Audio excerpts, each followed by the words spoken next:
What's going on, guys? So yesterday I posted on the community tab that I was going to be doing a Q&A video answering all of your questions, and that is what I'm here to do today. I have an hour or two free. I got my coffee ready, so I'm ready to go.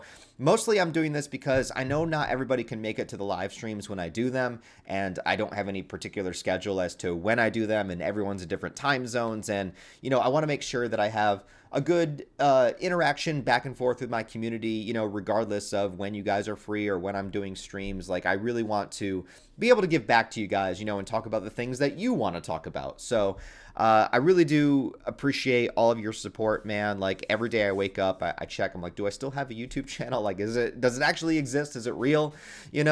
And I really appreciate it, man. So, I always want to give back to you guys if I can, or in any way that I can, and hopefully I provide you some kind of entertainment along the way.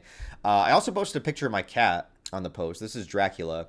Now, I know he looks like he's scowling, like he's going to kill you, and on some level, I think every cat kind of plots your inevitable demise, but he really just has a resting bitch face, and he's a very, very nice, cuddly cat, so, don't hold that against him, although you never know. I also arranged the post by top comment, so we're just going to go from the top comment all the way down and see how many questions I can answer all at once. So, not surprisingly, most of the top comments are commenting on the cat, which is fantastic. Actually, he's here. Let me get him so I can read these to him. Look, Dracula, they're talking about you. They're talking about you. Look, okay. So, Around the Planet says, yo, that's a cute cat. He called you cute. What do you think about that? Dracula looking devious. Do you think you look devious there? Okay. And thanks for the cat pic. Always appreciated. You're welcome. All right. So Gamescape says, love your retrospectives, and I appreciate you doing them. Thank you very much for saying so, my friend.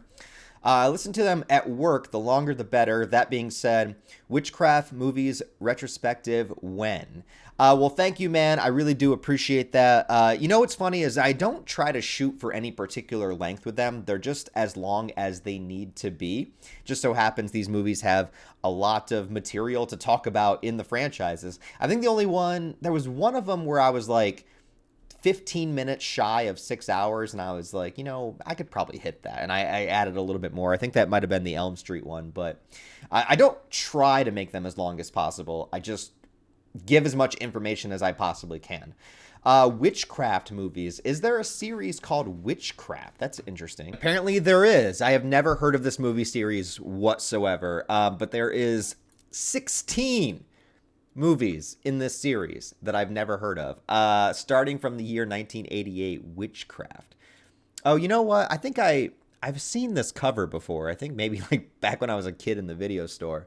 I remember seeing this lady laying on a table, or maybe that was a night out on the town that I remember that. I don't remember, but yeah, 16 movies. I don't know about that one, my friend, considering I know nothing about this franchise whatsoever, but if I keep going, eventually I'm going to run out of the ones I know, and I'm going to have to find ones I don't. So maybe someday, maybe in 2035. All right, next one from Andre 536. He says, if it wasn't for YouTube, what would you do? Where do you see yourself without it? So, it's funny because I only just started trying to do YouTube full time 2 years ago. I just hit my 2-year anniversary. In the meantime, I had been doing YouTube for years and years and years and years on the side, trying to build it up, trying various different channels with different subjects and everything. And I've been attempting this seriously since 2014, but even before then I had different YouTube channels and whatnot, so it took a long time before I got to this point, and I don't even know if this is going to be sustainable. So before this, I've worked so many different types of jobs, mostly just minimum wage, whatever kind of jobs that I could find. The one that I did the longest was retail, where I was a supervisor, and I did that job for, well, if you count every single year I've ever worked retail, at least a decade, but probably a good, 8 years before doing YouTube. So I would probably still be doing that. I'd probably still be there, which would be really shitty at this point because pretty much all of my good coworkers that I know have also left since I left. So that would be pretty shitty. But I might have to go back to it someday. You know what I mean? Like I don't know if YouTube's gonna be sustainable, so it's not something I like to do. You know what I mean? I've also worked in hotels. Yeah, I've worked in casinos. I've worked in factories and warehouses, and worked as a custodian. Like I've done like almost every shitty job except for like fast food. But other than that, like every shitty minimum wage job I've done. You know, it was all just not something I was passionate about. It's just I've always wanted to do something creative. You know, I've always wanted to make movies or to write or to do like some kind of entertainment, you know, for people. You know, YouTube, obviously, commentating or making reviews and documentaries and stuff like that. Like I've always wanted to do something more creative, and that was always what I was striving to do on the side. Just in the meantime, you know, you got to try to pay the bills or do whatever you can. So I always worked shitty jobs that I didn't care about, while trying to build up something on my own to work for myself. Because that was always the long-term goal, is like, I don't want to work for anybody else. I want to work for myself. I want to do something creative. It just took me until I was 33 years old until I was finally able to do it. Mercy614 says, "You are pretty awesome, my dude." Well, thank you, man. I don't know if I'm awesome. I don't think so. Maybe just it's the illusion of the internet. Don't believe it. Next question from Kiana Martinez says, "Can you do a retrospective of the Saw franchise next?" So I will not be doing a retrospective of the Saw franchise next. At some point, probably.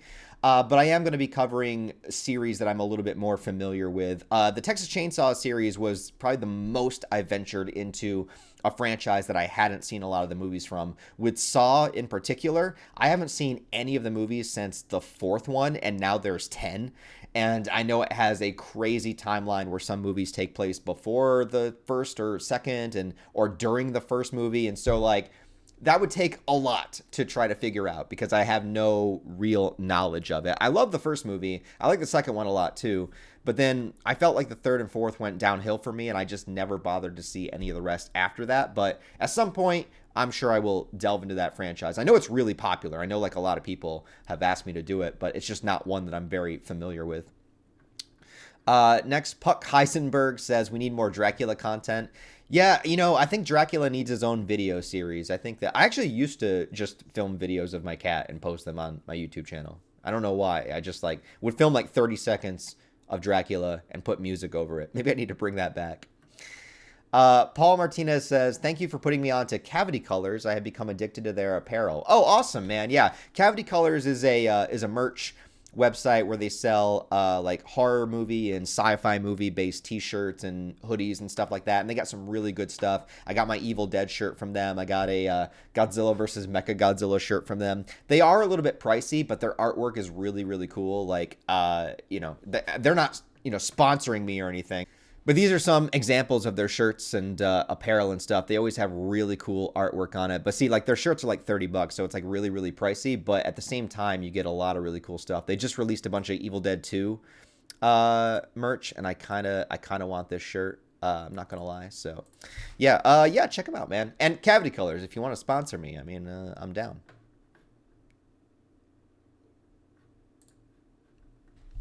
Send me some free shit. Lizard Man says, "Love your cat, OMG." I love him too. He's pretty cool. The Villain says, "Dude wants to eat." You know, he does. It's actually almost his feeding time. He's probably going to start meowing soon. Prestino Man says, "What are your plans with the retrospectives for the next few months?" So I'm in a little bit of a crossroads because it depends on what I am able to get done. Because here's the thing, is the one that I want to do, the big one I want to do is the George Romero zombie series. So Night of the Living Dead, Dawn of the Dead, Day of the Dead, Land, Diary, whatever the other one was, that I've only seen like one time. So that is the series I want to do. But that's a big series because there's a lot of movies, and then there's a lot of there's remakes, and there's like spin-offs, and there's unofficial sequels, and there's like a whole bunch of stuff. So I know it's going to take a long time to make. And my goal is I want that video to come out on Halloween. I don't know why. I just have felt like this for quite some time, that I would love like a Night of the Living Dead video retrospective to come out on Halloween. Now, it might seem like there's a lot of time now until the end of October. But when I'm dealing with trying to make reviews for all these movies and researching and doing the other media segment and everything, like it takes like at least 2 months to make, usually one of them. But then also, putting it on YouTube, you got to make sure that it goes through the copyright checks and everything. And sometimes that can take an extra like 3 weeks to a month. So, you don't have as much time as you think you have. But the thing is, I did want to do a shorter one before that if I can just like bang that out as fast as possible, maybe I'll be able to get another one out before that. But that's the next big one I want to work on. Gray Moth says, "Oh, the little homie is a bean." He is, he's got some cute bean toes, that's for sure. That's a weird one says, "All I'll say is I really appreciate your content. I started with the Berserk videos, but now I watch a lot more of your videos. Just a small suggestion for you, maybe let your hair grow out a bit. You'd look better with more hair on your head. Also make more videos with your arms uncovered. I love seeing them." Well, thank you, man. I think, I don't know. I get these nice compliments sometimes, like physical compliments, because I don't think that I'm very physically appealing, but, I get these sometimes, but they're usually all from dudes. And I'm like, man. Well, I am not showing my arms. You know what? And my arms are like a big insecurity for me too. I always feel like I have really scrawny arms. Like I go to the gym a lot, and I feel like other parts of my body develop well, like my chest and shoulders and back and whatnot. But my arms always feel so scrawny. Like I just don't. I don't know. I try really hard. So thank you for saying that, because that makes me feel a little bit better about my arms, but I'm still kind of insecure about them. As for my hair, I did grow it out last year to prove to you guys how horrible it looks when I grow it out, because nobody believed me. They're like, "Why do you, buzz your hair all the time?" And I'm like, "Because it looks like shit when I grow it out." So if you want to watch any videos from like the fall of last year, you'll understand why I don't. But, I try to let it go as far as I can, but then I get like annoyed with it and I just get rid of it. J Mike says, "How do you like being full-time on YouTube? Do you get bored? Thinking about going full-time with my side gig, and I'm wondering if I'll get bored because I'll be home a lot." I definitely don't get bored, but I would say that I get burned out, and I get a little stir crazy is what happens. It's not really boredom, because there's a lot of videos that I want to make. Like I think actually one of the biggest problems is having so many kinds of videos I want to make, but not having enough time to do them all, or like I have to pick and choose which one to work on, or knowing that it's going to take months and months before like a next retrospective is out or something, or just lots of problems like that, where it's like I want to do this, I want to do this, I want to do this, and I want to do this, and I'm one person and I just don't have time to do it all, and I got to decide what I'm going to work on day to day. So I think that's the biggest frustration. So it's definitely not boredom, but it definitely does make me a little stir crazy, because you are here whether or not I'm just writing at the computer, or whether I'm editing or something. It's just like you're just sitting at a desk. It's essentially a desk job, which is why I try to put so much emphasis on doing physical things outside of doing YouTube, like making sure I go to the gym, I hike, and I do all that kind of stuff, because I'm like, I can't just sit indoors all day. Despite being like a nerdy anime fan, I can't just sit indoors all day. It drives me crazy. So that is definitely one of the things that really does suck about it. Like I like making videos, but sometimes I just need something to break up the monotony. Like I would like, I don't know, just more interaction with people, or more stuff to do. Like I just, sometimes I just need to like really get out of the house. I'll go for long drives, just blaring music and like driving through the back roads and stuff, because I'm like, I just need to like not sit in one place for so long. But it's not boredom. It's definitely not boredom. Go ahead with your side gig. I would say do it as long as you're making enough revenue from your side gig to at least match what your full-time job was, because that's what I did. I waited until they were about equal. I probably should have waited longer, to see if YouTube could get up a little bit higher, but by that point I was so like frustrated with work that I was just like, you know what, fuck it, I'm gonna try it. So yeah, I don't know, try it, man. I would just make sure that you got your bills covered. I mean, really, that's the biggest thing. What do you have to pay for, and do you have people to provide for? Like, if you can pay your bills, then do what you want to do. You know, it depends on what kind of lifestyle you want to live too. Like, I've always been minimalist, you know, but I've kind of was like conditioned into that, right? Because like most of my life, if not all of it, you know, I've been really, you know, tight with money, or really broke, or, you know, not able to do much. So I've kind of just conditioned myself to live a minimalist lifestyle. So as long as I can pay my bills, then I'm pretty much good. You know what I mean? I'd like to make more money. That's the goal, right? Like, I want to, but like, you know, I got my bases covered, and that's mostly what I care about. Angriest Peanut says, are you interested / have you trained in any martial art? Thought I remember you saying you were, but I can't recall which one. So yeah, but this is when I was much, much younger. So I'm not like an expert or anything, but from age 14 to about 19, 20 years old is about when I quit. I did Krav Maga classes that also incorporated jiu-jitsu. So we did a lot of ground fighting and a lot of self-defense from like a practical sense, I guess. Yeah, I liked it. You know, I missed it. One of the reasons I did it was because I was so tired of being like a weak, scrawny little kid that was always bullied and picked on. And so I wanted to be able to stand up for myself. And it taught me a lot. You know, I learned a lot of discipline from it. It kind of began my pursuit into like physical fitness. You know, like I did martial arts for a while. And then in my 20s, there was like probably a good 5 or 6 year gap where I just kind of, you know, let myself go and like drank too much or whatever. But then I got back into it, and then I started lifting and everything. And so I don't know, man. I think it set the template, you know.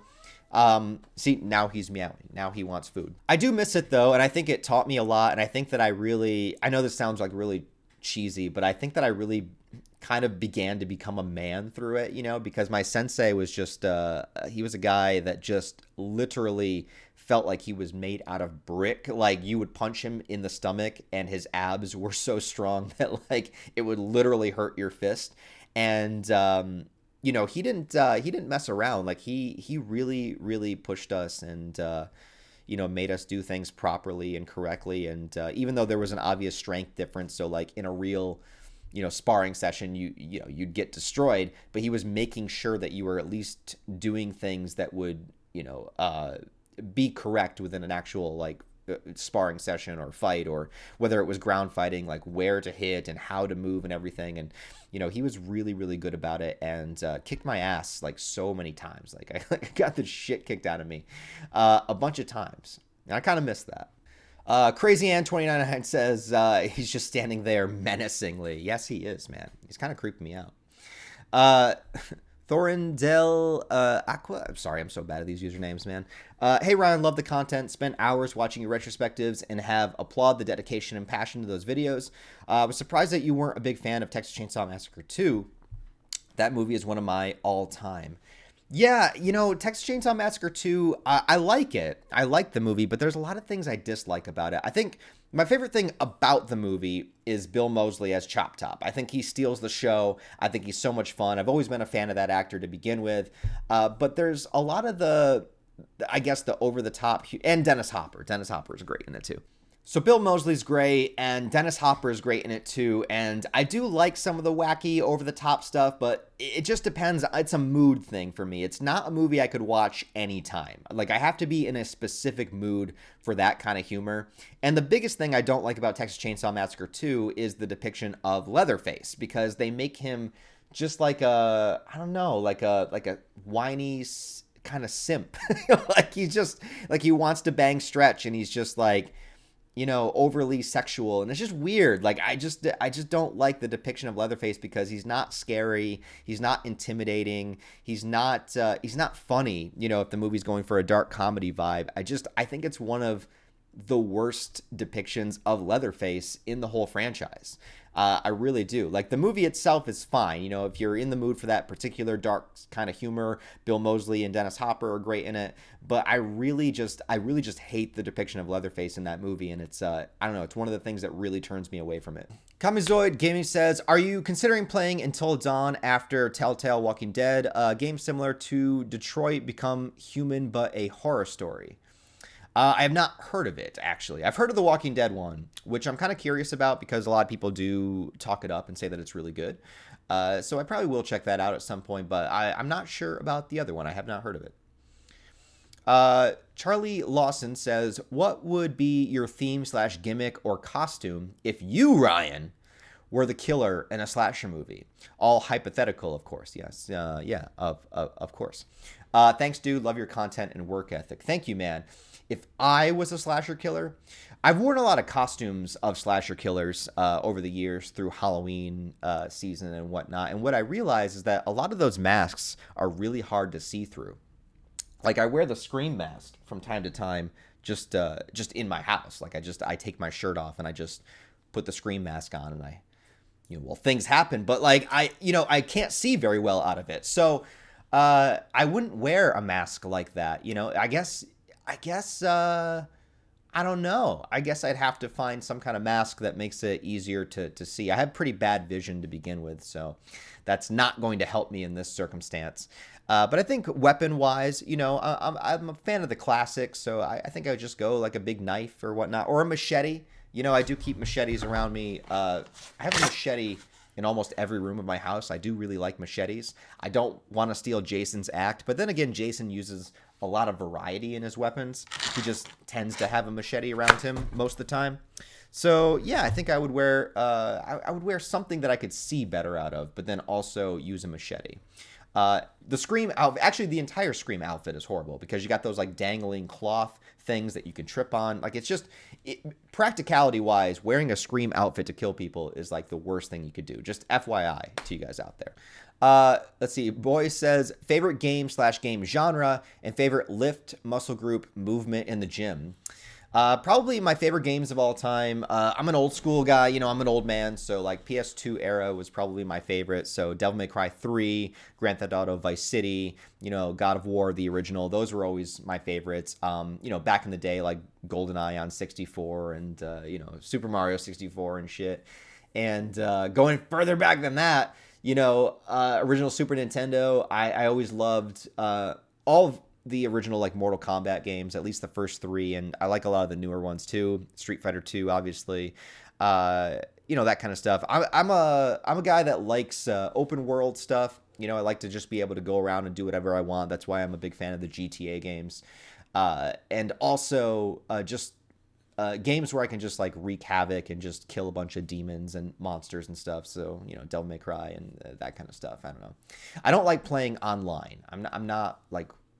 I don't enjoy it. I like video games to be a solitary experience. And then favorite muscle movement in the gym. At this point, I think I don't dislike doing anything really. I know that leg day is always the meme, but I don't hate leg day.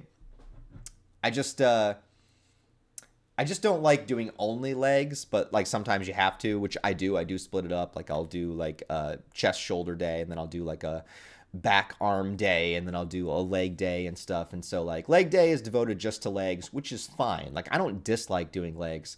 It's just kind of a bummer that you don't get to do the other stuff that day. But I like all of it. I like working out. I like lifting. Fatty says, congrats on the continued success, my dude. Are we going to see an anime review of the Starship Troopers anime from the 80s in light of Mad Max Furiosa? Are we going to see a playthrough of the Mad Max video game? Interesting. I've never played the Mad Max video game. I don't know if it's any good. I've never heard anybody talk about it. That's the thing. It's like sometimes with choosing what to play, I go and see if people actually like it. I've never heard anybody talk about it. So I don't know. If it's good, let me know. Starship Troopers anime. I didn't even know that was a thing. Did I know that was a thing? I can't remember if I knew that was a thing. I don't know. I do plan to do more old school anime reviews, so that will be in the future, but I don't know about that one. Uriel says, Grim Reaper from my Spree franchise. Oh yeah, you mentioned this before. You're writing like your own horror franchise, right? Will have insane flashy powers like being able to turn inanimate objects to life, teleportation, blood manipulation, and reality warping, as well as the power to summon other demons. He has soul contacts, which makes people his slave. He can say hellish chants like Chucky, and he has an arsenal of magical artifacts, including a magic sack, which can summon any weapon he wants, even fictional weapons like giant laser guns. Grim Reaper is also a paradox in time. Amazing, bro. What are some abilities I should give him? I think you've given him every ability. And what are your thoughts on a new Nightmare on Elm Street animated film? And who has better lines, Chucky or Freddy? I mean, keep going with it, my friend. An animated Nightmare on Elm Street film? That wouldn't... I don't know how I'd feel about that. I don't know how they would do it. Like, I don't know how they would market it, if it would be theatrical or not, because that is one way that you could get Robert Englund back to be Freddy, right? Because he wouldn't have to actually do the stunt or the makeup or anything. So that's kind of a creative way around it. And you could be really creative with the dream sequences and all of the intricacies that you could do with that. But I don't know if I would want it. I guess it would depend on the animation team. And who has better lines, ultimately, Chucky or Freddy? That's really, really difficult. They're both great shit talkers. I think Chucky's lines are usually funnier, but I think that Freddy has some of the best disses of all the horror characters. A Legend says, I would love to see a retrospective on the Universal monster movies. Also suggest the Psycho franchise.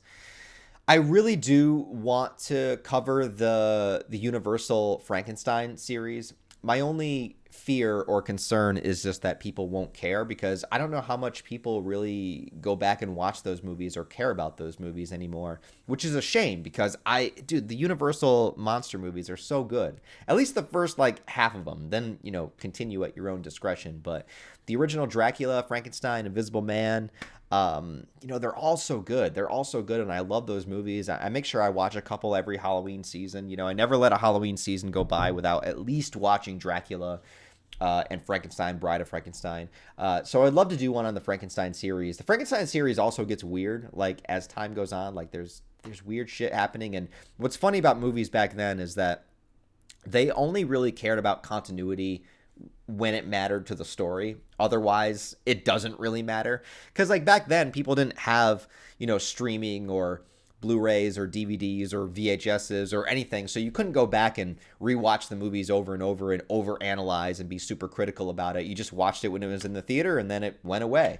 And so when they made sequels to Frankenstein and all that, it's they reference the previous movies, but there's still a lot of weird differences, because they just didn't fandom and nerdiness and hypercritical people on YouTube didn't exist yet, at least not in the way that it does now. So yeah, I would love to. I want to in the future.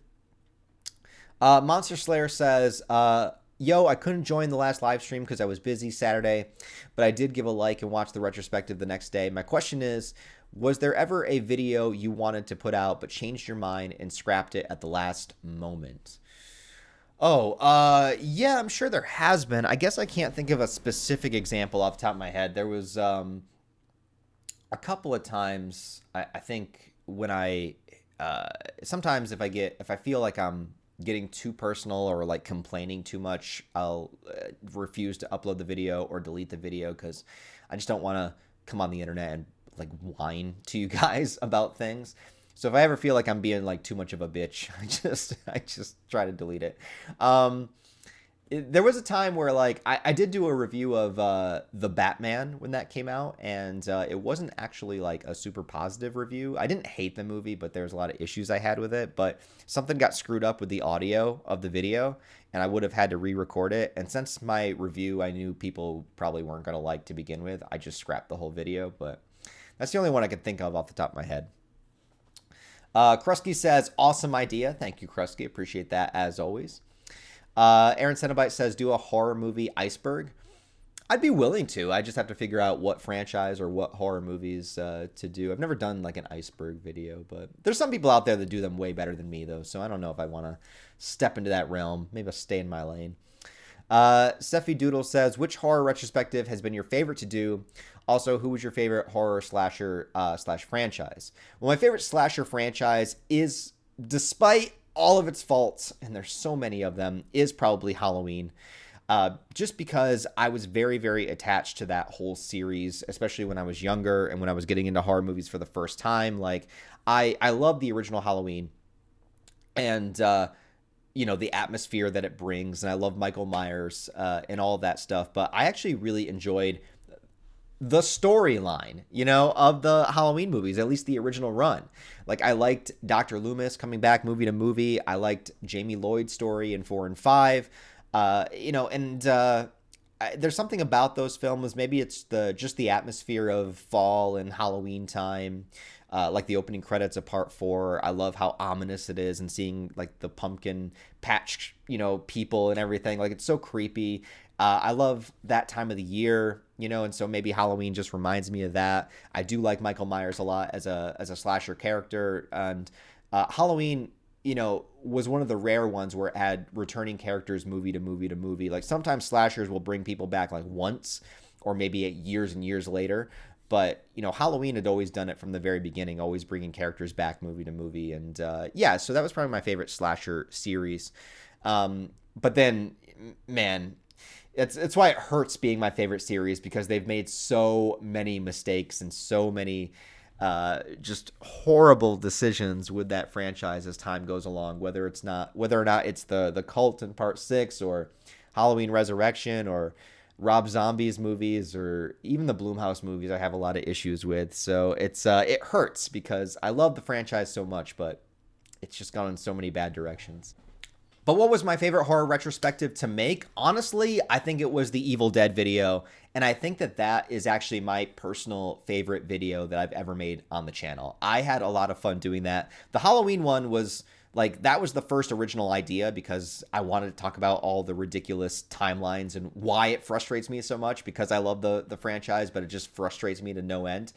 But then after that, I was like, well, let's try to do something different. So I did Evil Dead, which I adore that series too. Like, that is probably like my favorite horror franchise as well.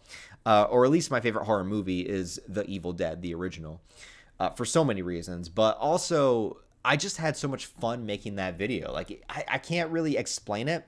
Maybe it's because that's when the retrospectives kind of came into their own, and I kind of realized, I kind of figured out what I was doing with it, because the Halloween one was just kind of like an experiment, and then Evil Dead was the next one where I kind of like fleshed it out a little bit more and figured out what exactly I wanted these videos to be. I also got to re-experience the Ash vs. Evil Dead TV show. I think I incorporate a lot of good, skits and humor in there as well, without it being overbearing. And yeah, I don't know. There's something about that one that's very special to me. Maybe it was the time of year I was doing it too, because it was like spring of last year, and I don't know. It just did something that really reinvigorated me, and just I felt very passionate about it. I really had a lot of fun making it. I think it turned out pretty well. There's something about that video is my favorite that I've made so far. No Jersey says, what is the hardest aspect of consistency in terms of balancing retrospective videos and short form content? I think the hardest thing is just keeping the views to a particular level where I can still like maintain and be able to make these videos. You never know how much money you're going to make per month, and sometimes it gets kind of scary when you're towards the end of the month, and like I'm still not quite where I need to be comfortable, or to make sure I got everything covered. And the only way you can really try to rectify that is to put out more content. And I don't try to put out content that is, that I don't care about, but there are times where I try to think of a video that would be easier to do, like whether it's a tier list video, or just kind of an off the cuff video, or just something so I can put out something just to help, keep maintaining while I'm also working on the bigger content. Because obviously the bigger content is going to take, however long it takes before I can get a chance to get it out. So in the meantime, the views start to plummet.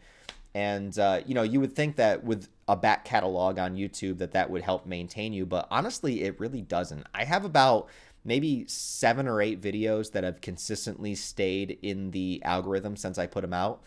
But most videos I put out, after the first 48 hours, like, they just disappear. Like, they just tank, and then they don't get more views after that, and they don't stay in the algorithm. And so sometimes it gets really, really hard to balance it, because I want to work on the bigger content. Like, I want to do more in-depth videos. I want to do more analysis videos. I want to do videos that are, I guess, like, more entertaining, like an actual like investment. Like, I want to put out good stuff. I don't want to just put out video after video after video. It's one of the big reasons I stopped doing like chapter reviews all the time, because it's just like, you put out a chapter review and people watch it maybe that day, and then it just disappears. And it's like, I want to put out videos that people can come back to and enjoy over and over again, or something that has a little bit more of a critical analysis, like something better to say, and so those videos take time, and it's just hard to make sure that like you're still doing all right, while you're working on them. And it's like I said, it's just me. Like, I don't have editors or writers or anything like that, so I'm just one person working on all this stuff. So it does get hard to balance that, absolutely. But hey, this is the path I chose, and I must walk it. Juno and Friends says, new subscriber here. Love your retrospective videos. They're informative and entertaining. My question is, any chance on reviewing the Leprechaun franchise? I know they're stupid, but damn, I love those movies. Not quite as much as I love the Chucky movies. Fun fact, I had a litter of puppies and named one Chucky and one Freddy after 2 of our favorite killers. That's awesome, man. Those are great. I mean, I named my cat Dracula, so I understand. Yeah, the Leprechaun series will definitely happen, my friend. If all goes according to plan, I would love to get it out next year and be festive about it and put it out for St. Patrick's Day. So maybe that will happen. Also, Leprechaun 4 in space is legitimately the best movie ever made. It really is. I don't know how to describe it, but just watch it. Just go watch it. You don't need to watch any of the other Leprechauns. I mean, I'd say do it for fun. But if you're going to watch one Leprechaun movie, watch Leprechaun 4 in space. It'll change your life. Darkson says, are you planning on Monster Manual like videos for other anime? I've tried that, but none of those videos did very well. I tried doing it for Yu Yu Hakusho with some of the demon characters. I tried doing it for another one, but I can't remember. But it just didn't hit the same way. I guess if I was consistent with it and I kept trying like over and over and put out videos after video after video, then maybe eventually it would catch on. But it really didn't, and I don't know. I just didn't follow through with it because I just didn't feel like it was worth doing for another series. I don't know. Also, Berserk is kind of the series that I'm like the most invested in when it comes to lore and its creatures and stuff. So like I'm a little bit more knowledgeable on that. I feel like a lot of other series, I'd have to do like a lot of extensive research on, which I'm fine doing, and I do that for Berserk as well. But I just I don't know. Berserk was the one I was passionate about for doing like a Monster Manual series. Like other series, I guess just not as much. Tuvit says, when do you think we will get the next Berserk chapter? How many do you think we'll get this year? Man, I don't know. Like, how many did we get last year? 3 or 4? So probably the same. We'll probably get 1 in the summer and 1 in the fall, maybe more. I really don't know. I really don't know their strategy for releasing chapters. And I know it's a complex thing because it's not just about Studio Gaga. It's also about the publisher and when they want to put it out. And so, like, I don't know, man. I'm just happy to get a chapter whenever we do. But until then, I just patiently wait. There's nothing really else I could do at this point. Sun Wukong says, does your anime passion fill out the void of not having a girlfriend? I want to say no, but then again, maybe it does, because anime has always been there for me. It's never betrayed me. Anime has never cheated on me. Anime has never left me abruptly. Anime has never hurt me in the same way. I can go back and watch anime from my youth and it still fulfills me. So, maybe it does. Maybe it does fill that void because, I don't feel the pain and anguish that I feel from dating as I do from watching anime. Usually watching anime is pretty enjoyable. Well, depending on the anime I'm watching. So I'd say, yeah, it does. It does fill the void.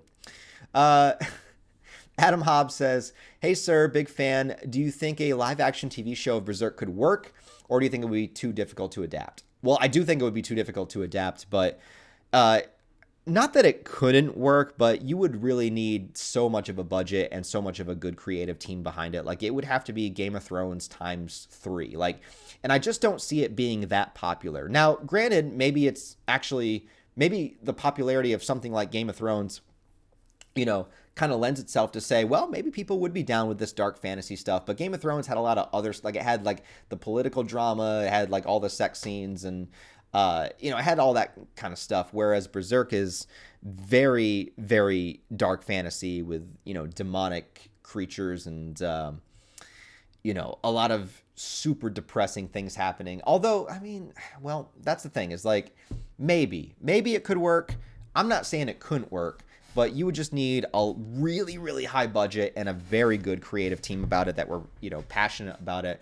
But then the biggest thing after that is you would need people to actually get on board and watch it and like it, because maybe you could do one season, but like with the budget that you would need, think about all the epic battle scenes. Think about the Battle of Doldry.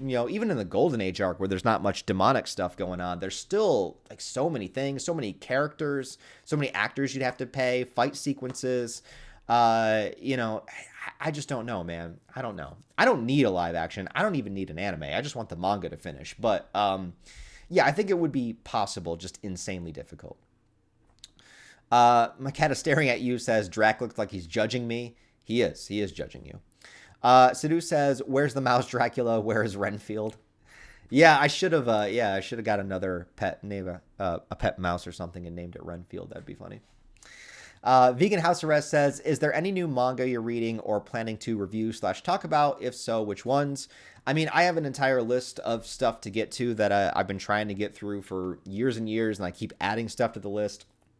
It's just a matter of when I get a chance to get to it. There was a time, though, that like, for the first couple years of my channel, like growing, I reviewed manga after manga after manga after manga. And I think I just got to a point where I just needed to take more of a break in between reading different manga. Just because I don't know, like I felt like I've read so many stories, and sometimes, even though I enjoy them, some just don't hit for me the way that they hit for other people. And I really think that I found, my top favorite manga. Like, I hope that there's another manga I read someday that I like just as much as I like, my top 10 or whatever. But at this point, I don't know if there is. Like, I think I found all the stuff that I really, really, truly resonate with.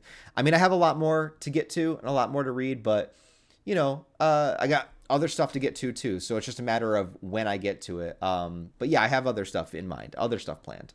Have an idea for a Day of the Dead horror film where the main killer is going to be Jason Voorhees, 2022 Texas Chainsaw Massacre Leatherface Juggernaut, who has a whip made of skulls as his main weapon.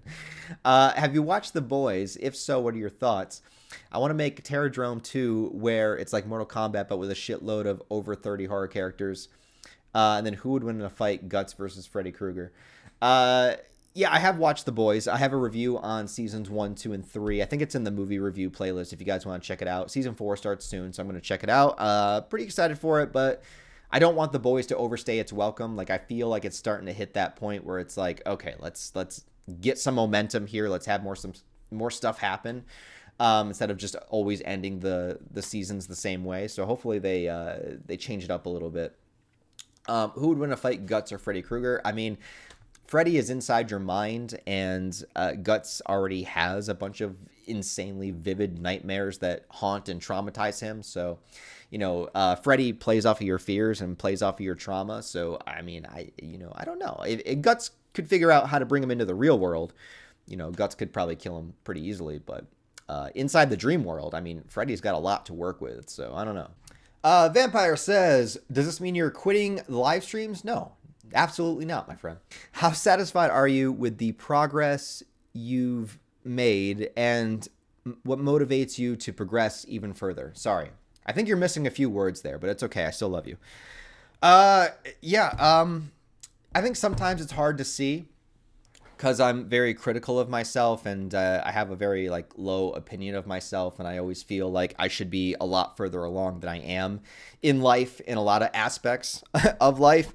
And so I'm very harsh with myself. And so sometimes, it's easy to forget that, over the last couple of years, I've really changed things a lot. If you go back to 2017, like I was dirt broke, and I had to move back into my parents' house for a while, and I didn't even have a car, and I just was doing like really bad. Health was not the best at the time either. And in that time, I managed to save up money and build up YouTube while working. And in 2021, I got my own house, and I've been working ever since, and reached 100,000 subscribers. And, I am very, very grateful and appreciative of it. And I always try to remind myself of that. And, but it's hard, it's hard to sometimes think about it that way, because you always, at least at me, like I feel like I always see the worst parts of myself. It's like I always see, where I could have done better, or where I'm, faulty, or like I see my insecurities, or like I see, what I don't have, as opposed to what I do. And maybe that's just like a natural human thing, but I do try to make a point to always come back to center myself, and be like appreciative. Hey, be grateful for this, be grateful for that, be grateful for that. And I think gratitude is a really powerful thing. And I think that people that are struggling, I think that gratitude is probably one of the best things that you can try to incorporate, and try to remind yourself of the things you do have, as opposed to the things that you don't. But yeah, what motivates me to progress even further is also basically that, though. Like, it's a double-edged sword. Like, on the one hand, it's kind of depressing, but on the other hand, it's me not having what I want in life that motivates me to progress. It's like I don't want to be at this stage forever. Like, I want more for myself. I want to try to do more. I want to try to achieve more. It's like I want to try to be better. I want to build a better life. Like, I don't want to stop until, I can build the things that I want to have. So I think that's what continues to motivate me also. Still Can't Be Silent says, if you could choose one eventuality to come now, which would it be? One eventuality? Like something that I think will actually like eventually happen in my life? Well, that's the thing. That's where like the depressive side comes in, because I mostly think that I'll never achieve the things that I want to. It's like I work hard so I can, but I don't like believe that I can most of the time. So that's the difficulty with that.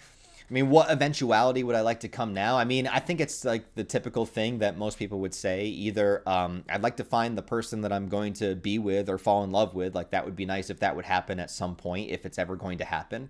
I'd like to be more successful. So, I'd like to see that happen.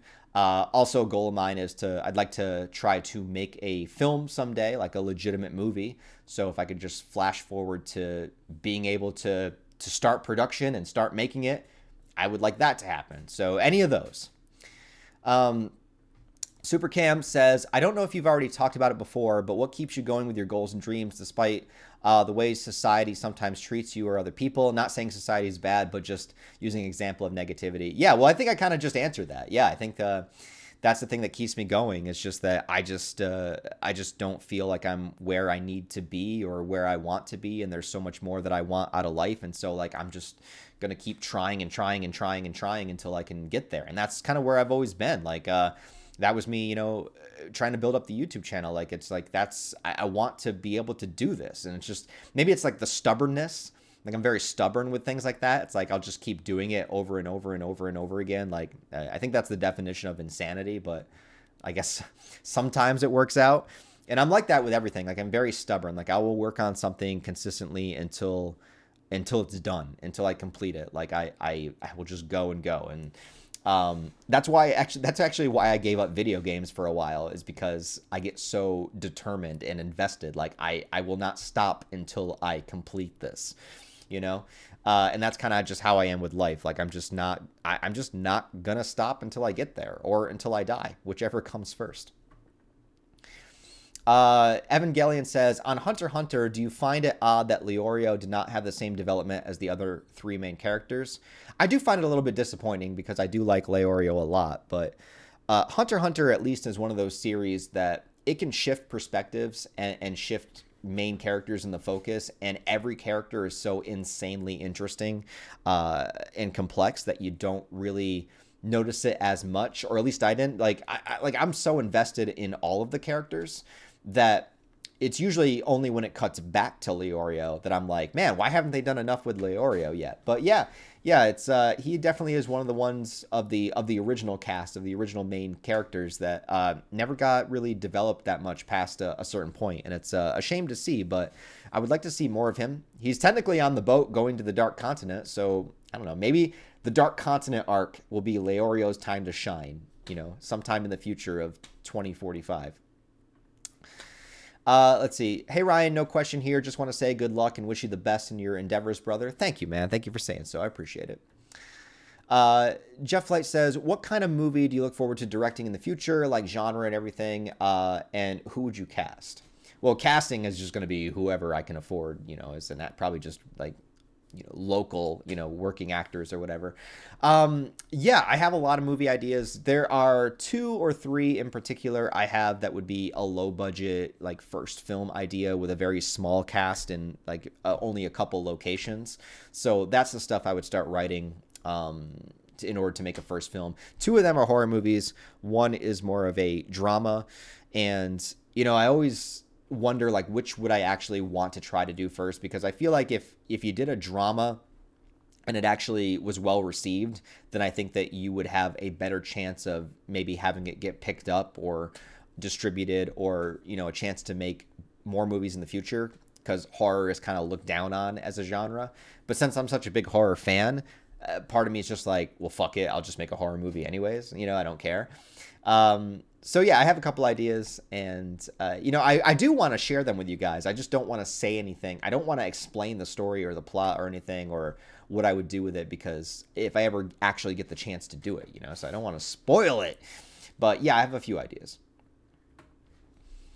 Dutchmaster Funk 26 says, how about a retrospective on some of the underrated slashers? Compile a whole video that reviews movies like My Bloody Valentine, The Prowler, Maniac, The Burning. Possibilities would be endless. I'm sure there would be enough to do a few videos. Just a thought. That's not a bad idea, actually. Just do an entire video about movies that really only had one film or 1 or 2 films. I really like The Burning. That's a good one, about Cropsey. That's a fun one. Yeah, My Bloody Valentine I've seen. Maniac. I have not seen The Prowler. There's also one...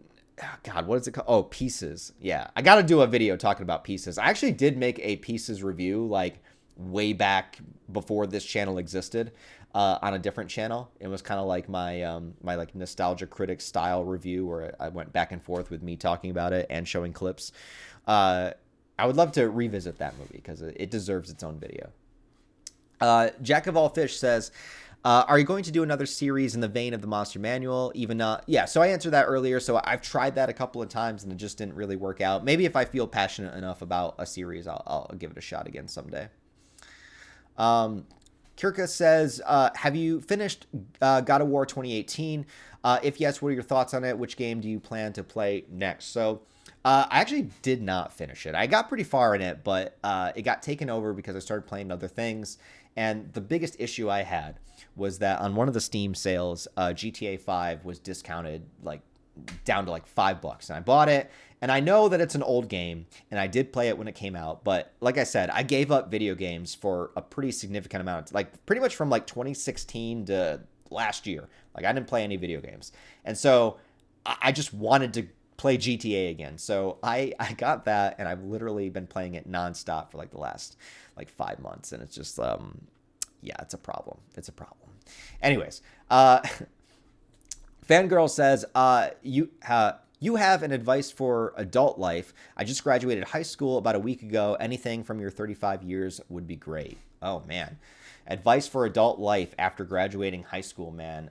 There's so many things I could say, but I mean, it depends on you as a person. It depends on what you want to do. Like, it's hard for me to give advice without knowing anything about what you're thinking. But I guess In the most general sense possible, I guess one thing I would say is just please, for the love of God, start saving money now.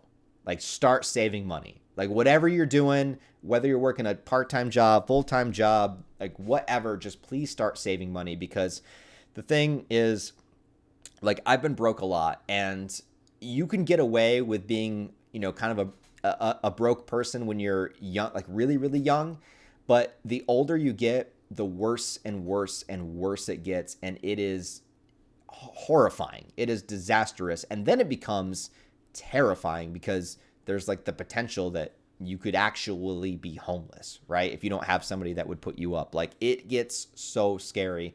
There's so many times when I was younger where I guess it's not that I didn't know money was important, but, I would be renting apartments or doing things with friends, and just like never being able to save up any money. And I wound up like dirt broke at least 2 times in my life. Like I said, back in like 2017, I had no money essentially. I had to move back in with my parents, and I was like 27 years old, and it was super embarrassing. And, people start moving on with their lives, and, it's just like you're back at square one. It just sucks, man. So, I remember throwing so much money at rent, and then after rent, I would have no money whatsoever, and I just had to sit and do nothing because I couldn't afford anything. So, and most of that is because I never put a priority on saving a lot of money when I was younger. So, please, like, if you start saving money now, then things in your mid to late 20s won't be so bad, hopefully. Other than that, you got to just try to do what you want in life. I think it's very easy to get trapped, whether that's by like a job that you hate, or if you wind up like having kids with somebody you don't want to have kids with. Like, there's a lot of, or you get into drugs. Like, these are all the things I've seen happen to people that I knew in life. Like, it's usually like they get trapped at a job, or they have kids they don't want to have, or they get addicted to drugs, and all that stuff can leave you like trapped for life. If you're young enough, like right after high school, try not to get into any of that shit. Like, try to follow your passions, to the best of your ability, and don't give up on them. If you know what you want to do in life, like, if you want something that requires a degree, go to school. If you don't know what you want, try to figure out what you enjoy, try to figure out what you like in life, and then try to think of a way to monetize that. Like, what do you enjoy doing? And then try to think of a way that you can monetize it. So that would be my advice, I guess, in a general sense. Also, don't waste your time on people that don't really give a shit about you. Like, figure out who your real friends are, and that'll go a long way. Jesus Christ says, thank you, Jesus, for watching. I'd like to know what your opinion is on this. I think Mori should have just released the end of Berserk, whether it was one final volume or chapter, just for us fans to know the ending that Miura intended. I understand where you're coming from on it, and like I said, I respect anybody that says that they don't want to read any of Berserk after Miura passed, and like feel like the series, died with him and everything, and I respect that opinion. I would not like to see it that way, because invested in this journey that Guts has gone on for so long, I don't want to see a Spark Notes ending. Like I would hate for every chapter to be so complex and intricate with beautiful artwork and great storytelling and all that stuff, and then all of a sudden for it to end in like 10 chapters, just like, oh, that's the end. Like, I would hate that, That's almost actually kind of the way that Yu Hakusho went in a way. But I wouldn't like that personally. I don't want just like a paragraph explaining the ending. The only way I would want that is if that's what Miura wanted. Like you said, like, don't continue it and just put out this, short version of the ending, if that's what he wanted, But other than that, I do want to see the story told in the same kind of way. I want the story to unfold. I want to reach the ending the way that the story is paced. I would hate to see a quick ending, but that's just me personally. If you feel differently, that's perfectly okay. I know a lot of people have a lot of different opinions about it. Eric Torrey says, can you do a Hunter x Hunter video, maybe like Succession War tier list or theory vid for the next 10 chapters? Would also love a Yu Hakusho something video. Cheers from Chicago. Awesome, man. Well, thank you. I don't have any plans right now for a Hunter x Hunter video, and to be honest, it's been a long time since I've gone back and reread those chapters. I know I made that first Succession War recap video, and I made that like years ago, and sometimes I even have to go back to my own video to remember everything that's going on. There's so much going on in that story. Yeah, I don't have any plans right now. I could do like a theory video of like what I would like to see happen and stuff. But nothing definitive right now in the works. Tim Bone says, Kitty. Yes, that is my kitty. Andre says, ask Dracula-chan when he is going to read Naruto and Bleach. I don't think he can read much of anything. I think he just pretty much likes laying in the sun and eating food. But I will... I will let him know. I will let him know that you asked. Did you completely give up on reading One Piece, or is there still a chance that you'll continue reading it? There's definitely still a chance that I will continue reading it. I think that it's just the kind of series that, for me, I appreciate more than I enjoy, if that makes sense. Like I want to follow the storyline. Like I'm invested enough that like I want to know what happens. But reading it chapter to chapter sometimes just it's either the vibe or the tone or just the silliness of it that sometimes takes me out of the story. Just because it's so daunting and there's so much of it. Like, I'm glad I read what I read of it, because it'd been so long and people have asked me to read One Piece for so long. And I definitely appreciate it. I appreciate the story and I do want to read more. And I think at some point I will.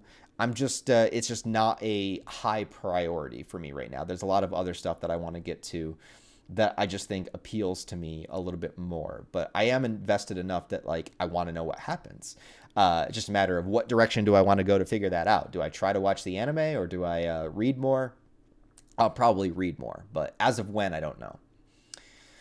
Lightning Lurker says, LOL, us diaper fetish folk think Berserk is epic.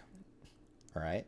My amazingly witty partner was changing my nappy the other day, and she, with zero hesitation, said, "Whew, did Zod wear this freaking diaper or what?"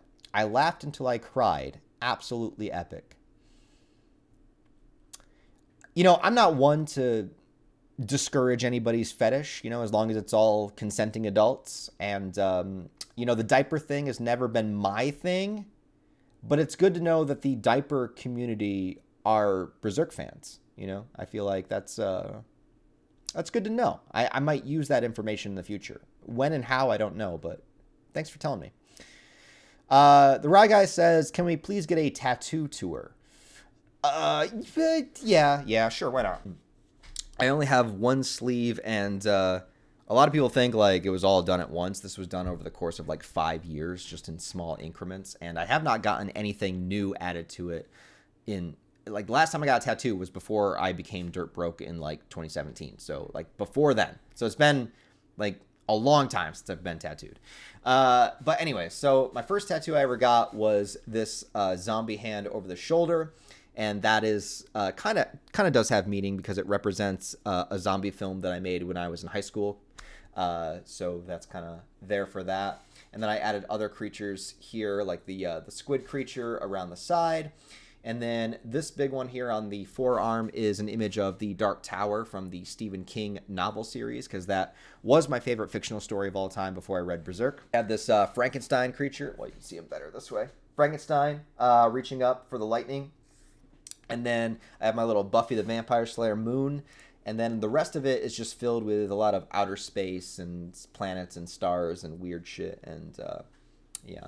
Honestly, a lot of the times I forget I even have them. So I don't know. Someday, if I have more incentive and disposable income, maybe I'll get more tats, but I don't have any plans for any right now. Real life Dracula. Yes, he is real life Dracula. Let's see. Do you feel like the newer horror movies coming out now are stale or unoriginal? What, if any, recent horror movies do you recommend? Recently, the ones I saw that I liked Immaculate a lot. I know a lot of people said they didn't like it, but I thought the tone was really great. I thought Sydney Sweeney that was the first movie I'd really seen her in, actually. I know she's like super popular right now for a lot of different reasons. But I was actually impressed. I thought she did a really good job in that movie. Yeah, the thing about horror movies, and I say this as a massive horror fan, is that most horror movies are trash. Like, most horror movies suck. But that's what makes the great horror movies so great, is because you have to dig through the shit to find the golden nugget, right? And I've watched so many shitty horror movies, like so many that I can't even remember the names of, that I don't want to remember the names of, so many bad sequels to good horror movies. Like, there's so much shit out there. So I don't think that it's newer horror movies that are shitty.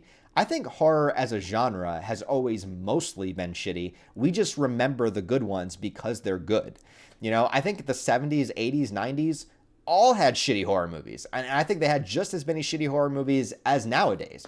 Just we only remember, the Halloweens and the Screams and like the good horror movies that came out of it. But there's always been trash horror movies, and it'll continue forever. What are your top 5 woman-directed horror films? Top 5 women horror villains?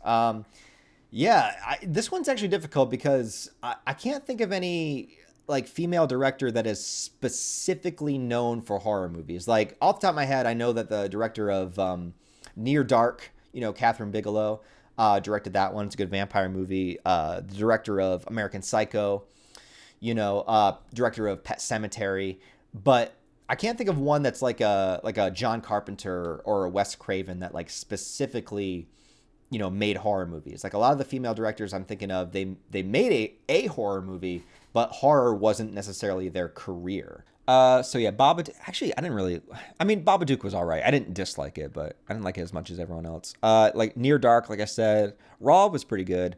American Mary. Okay, American Mary. Oh, you can't see it. American Mary is a movie I like quite a bit with Catherine Isabel. So I'd add that one on there too. Carrie. Well, that's the remake. I was gonna say Carrie.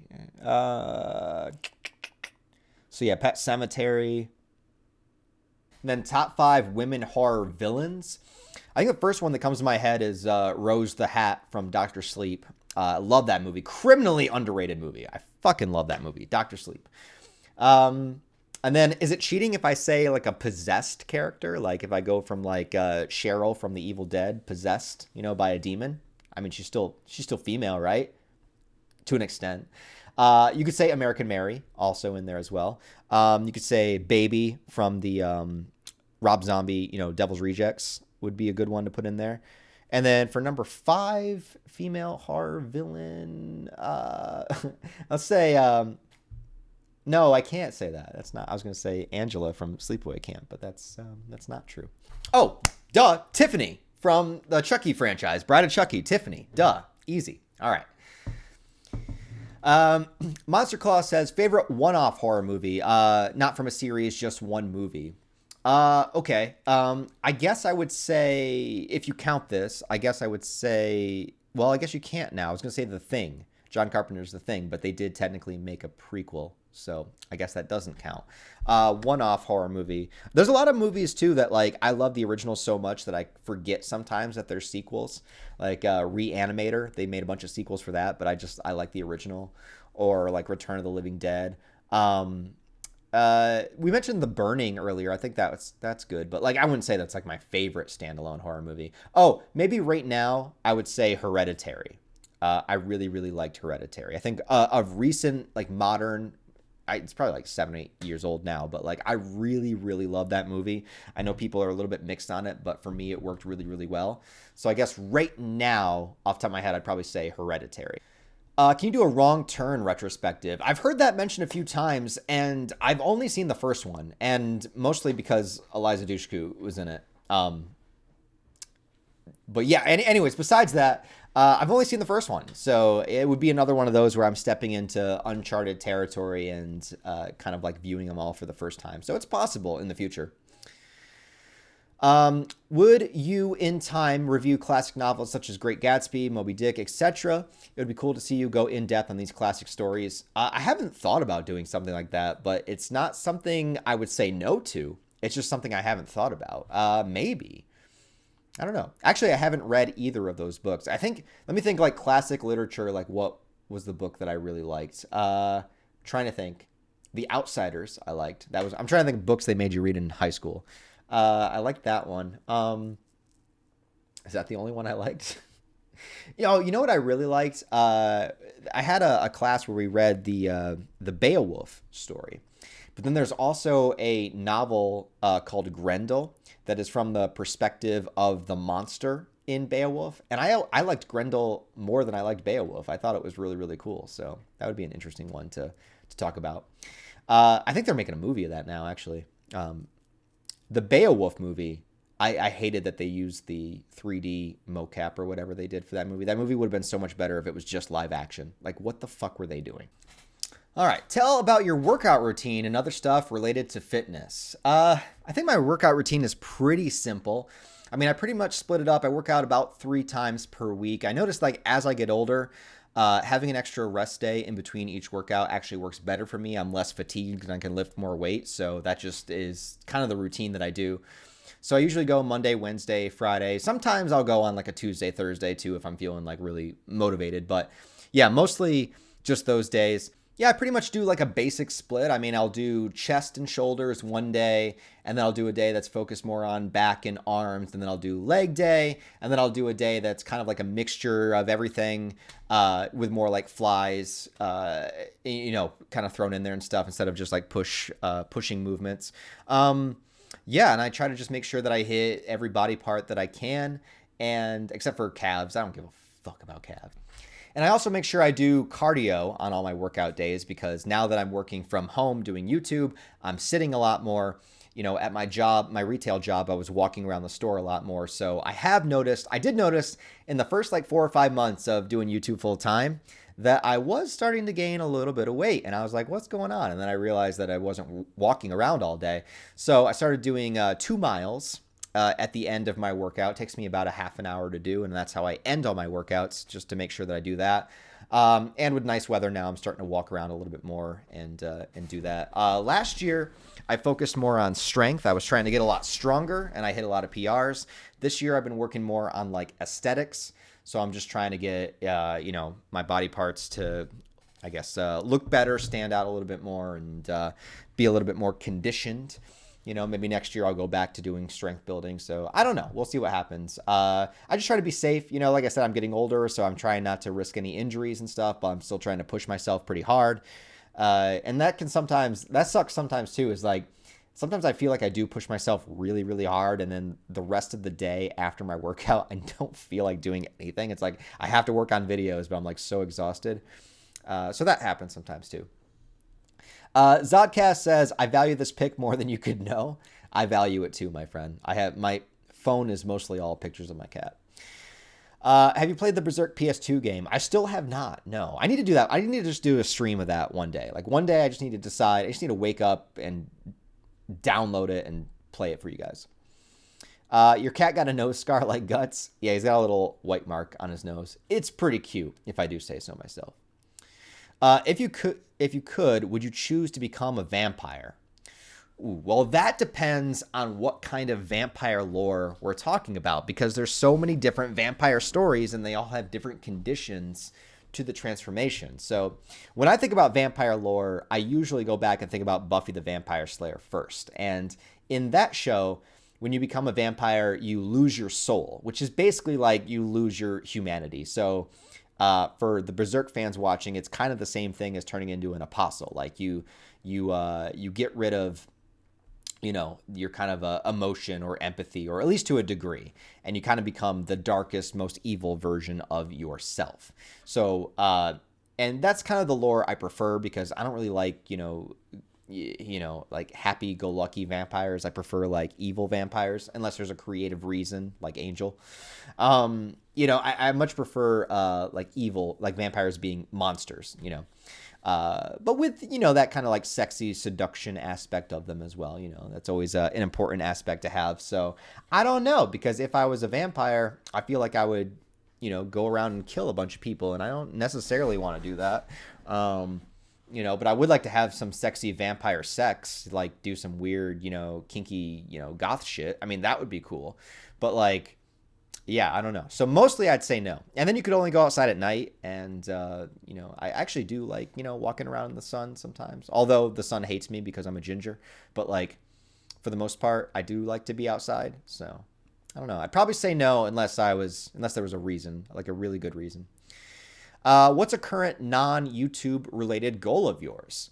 Non-YouTube related goal at the moment. Well, I think that multiple things, I guess. I think that, I hope that YouTube leads me to being able to do things beyond YouTube. So I don't know if you count that as a non-YouTube goal or not, because like I said, I would like to, write more scripts and, try to make a film and stuff like that. So I'd like to do that, at some point in the future. I don't know if it'll ever happen, it might not, but that's what I hope YouTube leads me towards. I'd like to get a better house someday. I'd like to have like a nice place in the woods away from humanity, I'd like to be in a relationship someday. Like I do want to fall in love and have a family and stuff. It's just it's very difficult to achieve apparently. So all of those, fitness goals, I guess, I'm always looking to get stronger and be better at doing what I do there. But I'm a simple person. Like I don't feel like I want a whole lot out of life, but I guess maybe all those things are not, it's not like a lot quantity wise, but all of those things are very difficult to achieve. So it's a lot in terms of difficulty. Crystal says, if you had the opportunity to go back in time and change one thing you did, would you, and what would it be? I do think about this kind of a lot, and this is a really difficult question because when you're dealing with, time travel and changing things in time and like the butterfly effect and everything, it's like, well, there's a lot of things I would like to go back and, change so that they didn't happen. But at the same time, if those things didn't happen, would I be where I'm at now? Would I be in a worse situation? You don't know. That's the thing about time travel is you don't know what could have happened because of the ripple effect of time. I often think about like, big moments of heartbreak that I went through, or like, like I said, times of me being dirt broke and stuff like that. And if I had made better choices earlier on, or not wasted my time with particular people, or not tried to move here or there, if I had worked on something earlier, or if I had paid more attention to my fitness earlier, like all of these decisions that like I think about, but at the same time, if everything had not gone exactly the way it's gone, would I be here at this moment, at this time, or would I be somewhere else that's a lot worse? And you'll never know that. So as much as I would like to change things in time, I feel like the risk is too great because you never know what could happen. So I guess I would say no, unless I could see the future that I would be in when I come back. If it was a better future, then I might.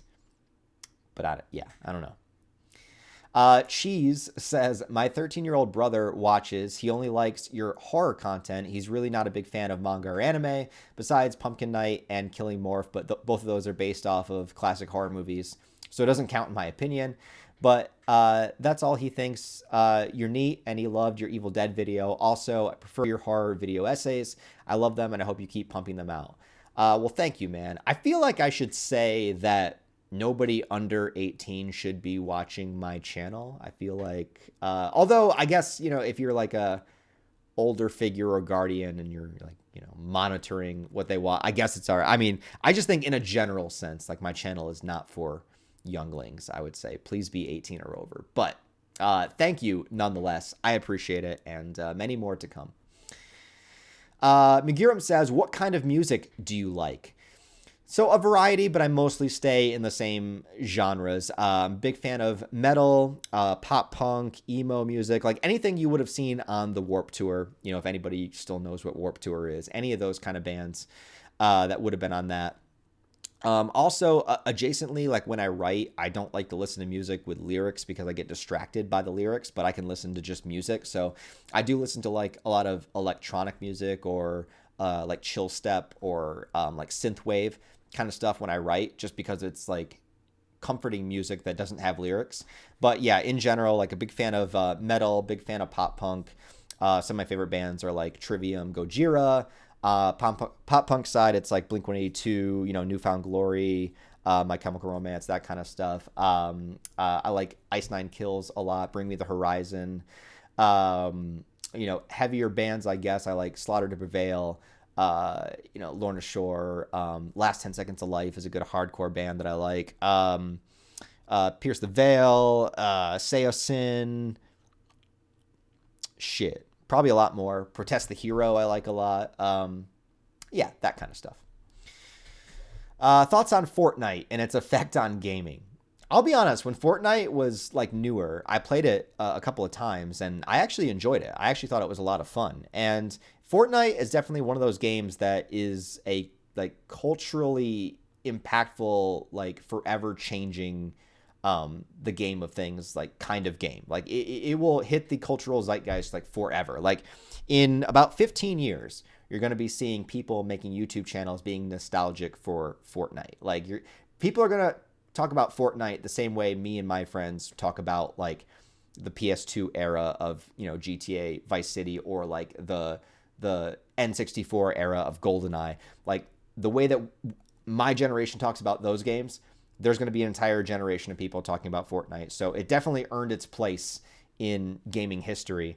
But I do think that, it's fine. Like, it doesn't offend me. Like, there's nothing bad about it. But something about adding in all these different movie characters and anime characters and whatever, and just like, this constant blending of all these universes together, and just the I don't know, man. There's something about it that the Fortnite effect has taken place, and it's too far gone.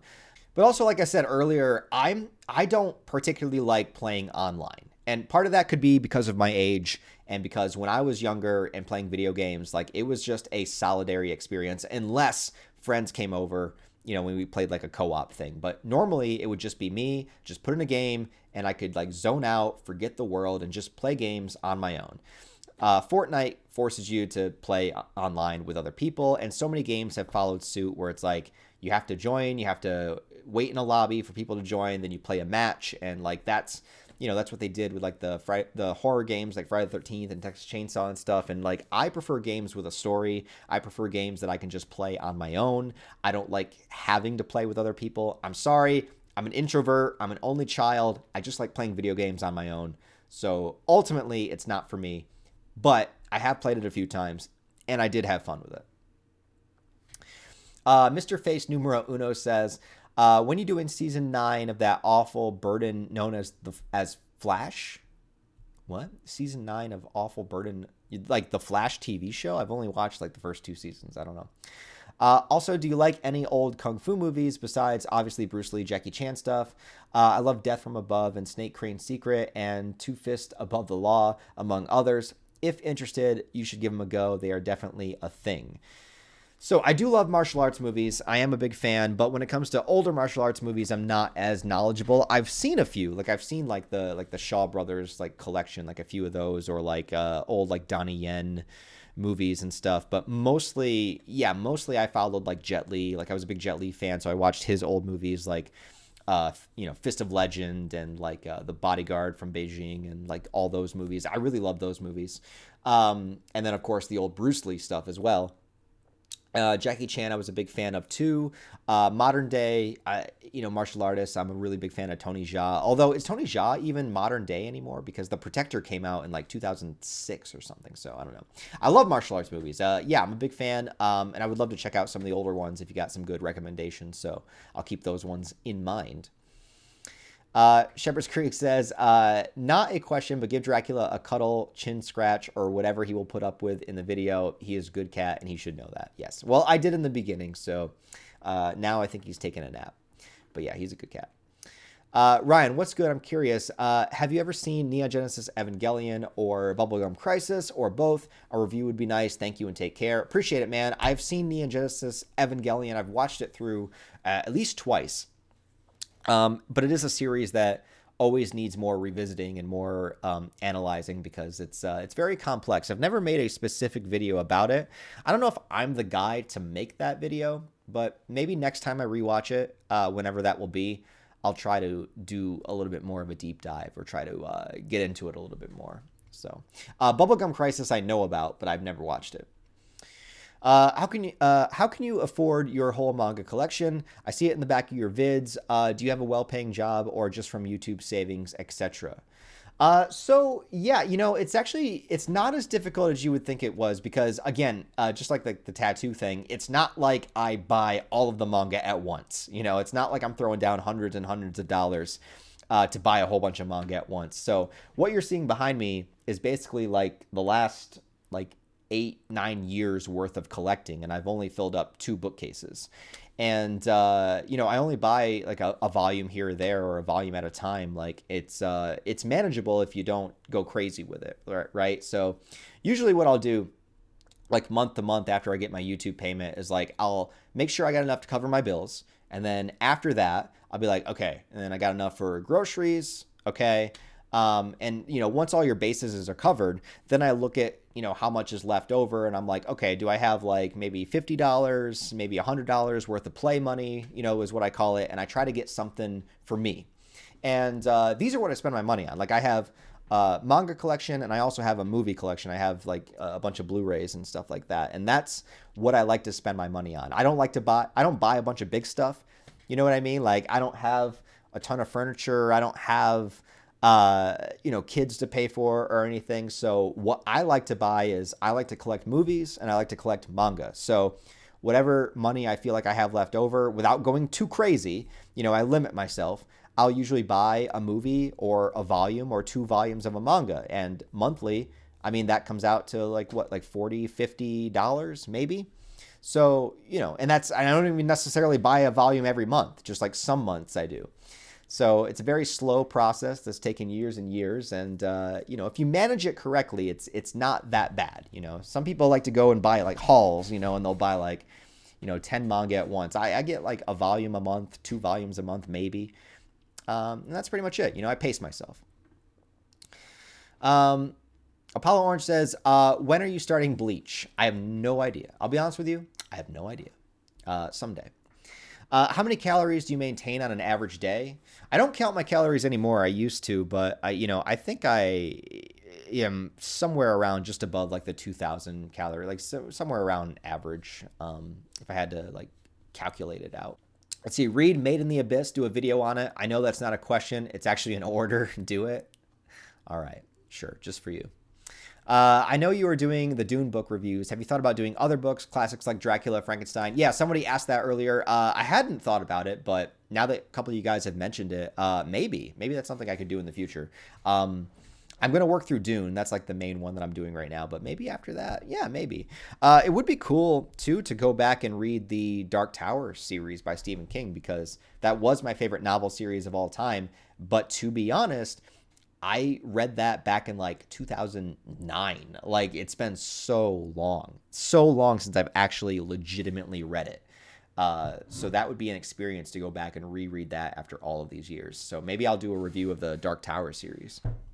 Are you open to covering the stories of video games? Actually, I did an experiment in the Texas Chainsaw video where I did kind of a review of the Texas Chainsaw game as opposed to just showing clips of me playing it. And I actually thought it turned out better than I expected it to. So, because I've never like reviewed a video game, but that was kind of my first attempt at that. And actually, yeah, I thought it came out all right. So I might actually try that in the future. I might actually try to do that for real. Do dolphins sleep? I actually don't know. I know dolphins like sexually assault each other pretty often. It's a weird fact. You got to be awake to do that. Dolphins are fucked up, man. How much algebra do you know? Not much, my friend. Math was my worst subject in school. I only got up to like algebra 3 in my senior year, and I didn't need that class to graduate, so I did jack shit in that class. I didn't learn a goddamn thing. I didn't do any homework. I failed all the tests. I didn't give a shit, dude. By my senior year of high school, I was like, all right, what do I need to get out of here? What credits do I need to pass? All right, I don't need math. Fuck it, I'm not doing it. And I still haven't done math since. I use a calculator all the time. I give 0 shits. Post-Dracula content. All right, I guess you guys want more Dracula content. I'll give it to you. Make a Lord of the Rings video. I mean, maybe. The thing is, like, I like the Lord of the Rings, but I like it as the movies. Like, I've never read the books, and I've never been really invested in the lore. There are some things that I just don't feel it's my lane to review. Like, I'm not like the Lord, because if you want information on Lord of the Rings, there's so many YouTube channels that are deeply invested in the series. And for me, I like the Lord of the Rings as movies. Like, I like those movies a lot, but I'm not like deeply invested into the story and lore of Lord of the Rings to the point where I think I could make an interesting video on it other than just like a general review. So I don't know if that's something that would be good from my channel. You know what I mean?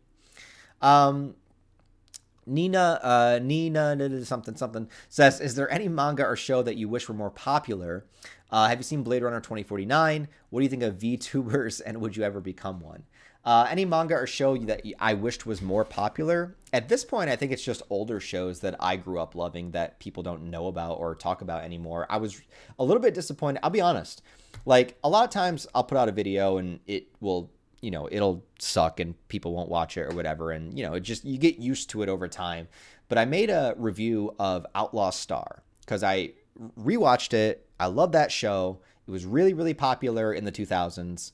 My generation knows it very well. And in my mind, I thought that a lot of people loved Outlaw Star. I was like, yeah, I'm going to put out this Outlaw Star video and people are going to watch it. People are going to like it. It did not even get 2,000 views. A lot of my videos don't do that well, but like, I thought that video was going to do well. I really did. And it just did not. So I think for me, it's more about like the old school anime, because I'm an old school guy. Those are the kind of anime that I like. And I just wish that did better. So I guess it's the older stuff that's kind of fell from popularity that I wish was still popular. Have I seen Blade Runner 2049? Yes, I do. I love it. I still think, actually, even with the Dune movies that I love, I think that 2049 is still my favorite Denis Villeneuve movie. And maybe unpopular opinion, I actually like it more than the original Blade Runner. I know. And then what do I think of VTubers? I mean, I don't know. It's not my thing. It's not my style, but I don't have anything against them. I mean, if that's the style of content you want to do. I don't like the impersonal vibe. I don't like using like an avatar or like an anime figure to represent me. Like, I'd rather just be me. But like, it's just not my thing, so I wouldn't do it. No, but I have nothing against people that do it. Watch Dungeon Meshi? Okay. Did you drop One Piece? No, like I said earlier, yeah, it's just a series that's just, I don't know if it's for me ultimately, but I am curious about where it goes. So I do want to continue it. It's just a matter of how I decide to continue it and when. And then I think you should give the other big three a try as well. Maybe you should try Naruto. I feel like it's your kind of show. Yeah, I might. Actually, Bleach is probably the one I would try out of the three. But yeah. Please do not the cat. What? New wave of Berserk fans on Reddit. Bots, trolls, LGBT something community really ruin shit. Either posting eclipse tattoos of Griffith or general fuckery. Interesting conversation has all but disappeared. Yeah, I don't really browse the Berserk Reddit too much anymore, and I have noticed that after Kentaro Miura passed away, Berserk discourse has changed dramatically. And maybe it's just I had blinders on before. I don't know. But like I remember there being a lot of interesting discussion and a lot of really chill, cool people back in the day. And now I feel like it's all but disappeared. Like now I feel like if it's not just trolls, it's people just not understanding the story and not making any attempt to understand the story. Or it's the same discussions that come up over and over. It's like, I guess at some point I just get tired of it. And, for the most part, like I know a lot of people are here on the channel because of the Berserk coverage, and I appreciate that. And I love the story. It's my favorite story of all time, and I will continue to talk about it. But at this point, I'm mostly just going to review new chapters, unless there's like some idea I have, like that comes to me. I'm like, I have to make a video about this. But in general, I'm pretty much just doing new chapter reviews because I feel like all the discussions have already been had. Like how much can, you talk about like, what did Griffith feel for Guts, or like, oh, is there too much, violence and sexuality in it, or is there this or that? Like, it just seems to be the same conversations over and over again. And there's only so many times that I can answer the same questions or talk about the same things. And it's like, well, you have all of my opinions about it. Like, I have hundreds of videos. I've talked about every aspect of the story and tried to explain my opinions to the best of my ability.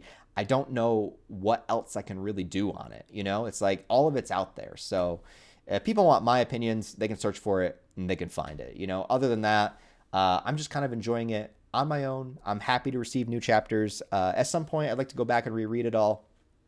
But yeah, that's kind of where I'm at with it. Oh, I think we're reaching the end. I can't scroll anymore. Okay, let's see.